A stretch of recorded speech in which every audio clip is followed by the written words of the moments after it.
അപ്പുറത്തൊരു കടയുണ്ട് എന്നൊക്കെ പറഞ്ഞെങ്കിൽ there is the shop across the road എന്ന് പറഞ്ഞാൽ മതി. അക്രോസ് ദ റോഡ്, അപ്പുറത്ത്. അവളുടെ മുഖത്ത് ഒരു പുഞ്ചിരി വിരിഞ്ഞു. A smile spread across her face. അവളുടെ മുഖത്ത് ഒരു പുഞ്ചിരി വിരിഞ്ഞു. A smile spread across her face. എന്നെ കണ്ടപ്പോൾ അവളുടെ മുഖത്തൊരു ചിരി വിടർന്നു. When she saw me, a smile spread across her face.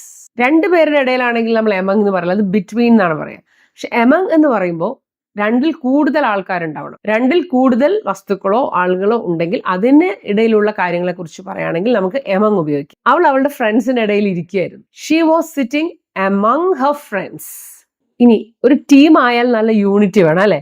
അപ്പോഴാണ് ഒരു വിജയിക്കാനുള്ള ഒരു എൻത്യൂസിയാസം ഉണ്ടാവുന്നത്. അപ്പോൾ നമ്മുടെ ടീമിൽ അതുകൊണ്ട് നമ്മളിപ്പോൾ ഏഷ്യ കപ്പ് വിജയിച്ചിരിക്കുന്നു.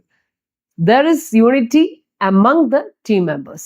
There is unity among the team members. Team മെമ്പേഴ്സിന്റെ ഇടയിൽ അവർ തമ്മിൽ നല്ല യൂണിറ്റി ഉണ്ട് എന്നുള്ളൊരർത്ഥമാണ്. ചില രഹസ്യങ്ങൾ കുടുംബക്കാരുടെ ഇടയിൽ തന്നെ നമ്മൾ നിർത്തും അല്ലെ? അതങ്ങനെ പുറത്ത് എല്ലാവരോടും പറയില്ല.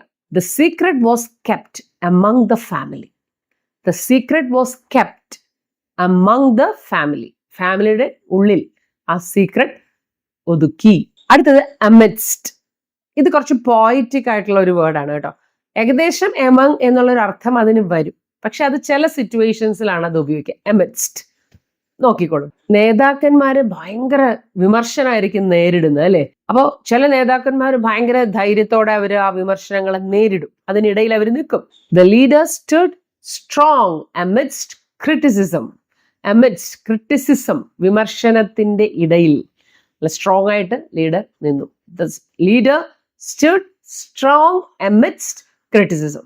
ആകെ വിഷമവും പ്രശ്നങ്ങളും ആകെ ഒരു കെയോസ് എന്ന് പറയും. നമ്മൾ കെയോസ് എന്ന് പറഞ്ഞാൽ കുഴഞ്ഞു മറിഞ്ഞ് കിടക്കുവാണ് നമ്മുടെ ലൈഫ് എന്ന് പറയുന്നത്.